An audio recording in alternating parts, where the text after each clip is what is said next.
పితా పుత్ర పవిత్రాత్మ నామమున ఆమేన్. ఈరోజు ఏప్రిల్ నెల 23వ తారీఖు 2024 పున్నమి. ప్రియమైన సహోదరి సహోదరులారా, ఎఫెసీయులకు రాసిన లేఖ 6వ అధ్యాయము 18వ వచనము. ఆత్మ ప్రేరేపణ అనుసరించి అన్ని సమయములందులు ప్రార్థింపుడి. ప్రైజ్ గాడ్, హల్లెలూయా. కొంత రోజు ముందు ఒక చక్కని కథ నేను ఇంటర్నెట్లో చదివాను. ఒక వ్యక్తి ఒక పల్లెలో జీవించి ఒక వ్యక్తికి ఒక గుర్రం తోడు. ఆ గుర్రము చాలా అందంగాను తెల్లగా ఉండేదని ఆ కథలో చదివినాను. ఈ గుర్రము ఇంత అందంగా ఉందని చెప్పి ఆ గ్రామ సభ్యులైనా సరే, ఆ ఊరు వాళ్ళందరూ నాకు ఇచ్చే అని అందరూ అడిగేవారనమాట. కానీ ఆ వ్యక్తి ఒకే మాట పలుకుతాడు, లేదు, ఈ గుర్రము నా కుటుంబంలో ఒకటి, నేను ఎవ్వరికి అమ్మను. ఒక సమయం వస్తుంది, ఆ దేశానికి రాజు ఆ గుర్రము పైన ఆశపడి, నాకు అమ్మేవయ్యా, నీకు ఎంతో బంగారు విలువైన స్థలము అన్నీ కూడా నీకు చాలా ధనవంతుడు చేసేస్తానంటాడు. అయినా కూడా ఆ వ్యక్తి దాన్ని అమ్మడన్నమాట. కొద్ది రోజులు అయిపోయిన తర్వాత ఆ గుర్రము సడన్గా ఆ వ్యక్తి దగ్గర నుంచి మాయమైపోతుంది. ఇంటి ముందు కట్టిపెట్టిన గుర్ర కనపడదు. చాలా బాధపడలేదు ఆ వ్యక్తి. ఊరు సభ్యులు అందరూ వస్తారనమాట. ఏమయ్యా, ఇట్లా అయిపోయింది చూడు, నీ పరిస్థితి బాగుండట్టు, కనీసం రాజు కమ్మున్న ఎంత ధనవంతుడిగా ఉండేవాడివి, ఈరోజు నీ పరిస్థితి ఏంటని చూడు అనేవారు. కానీ ఆ వ్యక్తి అయితే దాని గురించి అస్సలు బాధపడలేదు.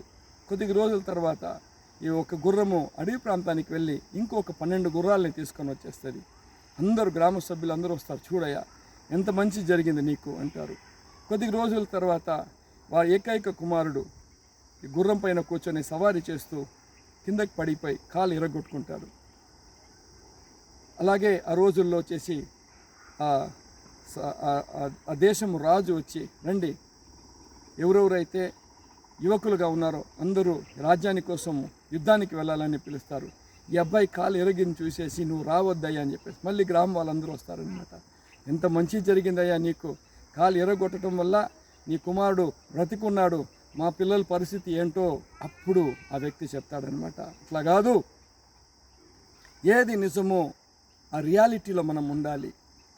ఏది నిజమో ఆ రియాలిటీని నేను యాక్సెప్ట్ చేసుకొని నేను జీవిస్తున్నాను.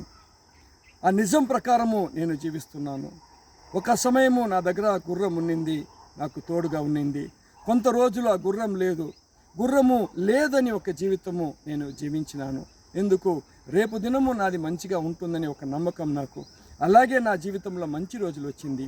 ఈరోజు ఆ గుర్రం పైన సవారీ చేసి ఒకవేళ నా కొడుకు కాలు ఎరగొట్టుకోడు, రేపు బాగా అవుతాడు. మీ పిల్లలు కూడా ఈ రాజ్యాని కోసం యుద్ధానికి వెళ్ళారు. వాళ్ళ జీవితం, వాళ్ళ భవిష్యత్తు కూడా సమాధానంగాను సంతోషంగాను రాజ్యాని కోసము యుద్ధము చేసి జీవించి తిరిగి వస్తారు. Accept the reality. సత్యం ఏంటో, రియాలిటీ ఏంటో దాని ప్రకారము జీవించడం మనం నేర్చుకోవాలి అంటారనమాట. అవును ప్రియమైన సహోదరి సహోదరులారా, కష్టాలు ఎదురవుతున్నప్పుడు మనము దేవుడిని దూషించటం జరుగుతుంది. సంతోషమైన రోజుల్లో దేవుణ్ణి మర్చిపోవటం కూడా జరుగుతుందన్నమాట. అలాగా కాదు, ఎప్పటికీ కూడా స్థిరంగా ఆత్మతో ప్రార్థన చేయాలనేదే ఒక రియాలిటీ. మోషే ప్రవక్త బానిసలందరినీ కూడా ఇశ్రాయేల్ దేశం నుంచి నడిపించి తీసుకొని వచ్చి ఎర్ర సముద్రం ముందు క్యాంప్ వేస్తాడు. నిర్గమకాండము 14వ అధ్యాయము. వెనకాల వెంటాడుతున్న ఆ రాజు సైన్యాన్ని చూసి జనాలందరూ కూడా మోషే ప్రవక్తని తిడతారన్నమాట. మన పరిస్థితి ఎందుకయ్యా, మేము అక్కడే సంతోషంగా ఉంటుంది, మమ్మల్ని ఇక్కడ తీసుకొని వచ్చి చూడు, కాసేపులో మేము అందరూ సాగిపోతున్నాము. మోషే ప్రవక్త నిజమైన రియాలిటీలో ఉన్నాడు, రియాలిటీని యాక్సెప్ట్ చేసుకొని ఉన్నాడన్నమాట. ఏది నిజము? ముందు ఎర్ర సముద్రం ఉంది, వెనకాల సైన్యం వెంటాడుతూ ఉంది, నా దేవుడు నన్ను కాపాడుతాడు అని దృఢమైన నమ్మకంతో అక్కడ నిలబడి ఉన్నాడన్నమాట ఆ వ్యక్తి. ఎర్ర సముద్రం మధ్యలో దేవుడు దారి విడిచాడు. మనుషులకి ఎవ్వరికి అర్థం కావు. దేవుడు మన పైన పెట్టిన ఆలోచనలు, మన కోసం దేవుని ప్లాన్స్ గొప్పవి. ఎప్పుడైతే ఇశ్రాయేల్ సైన్యం అంతా కూడా ఎర్ర సముద్రం దాటేసిందో, ఆ ఐగుప్తు సైన్యము ఎర్ర సముద్రం లోపలికి దిగుతున్నారు. నీళ్ళలు తిరిగి వాళ్ళందరినీ కప్పుకొని అందరూ నీళ్ళలో మునిగి చనిపోయినారనమాట. దేవుడికి తెలుసు, ఇశ్రాయేల్ ప్రజలు, నా పిల్లలు శరీరంలో బలహీన స్థితిలో ఉన్నారు, వాళ్ళని పోరాడేంత శక్తి వాళ్ళకి లేదు.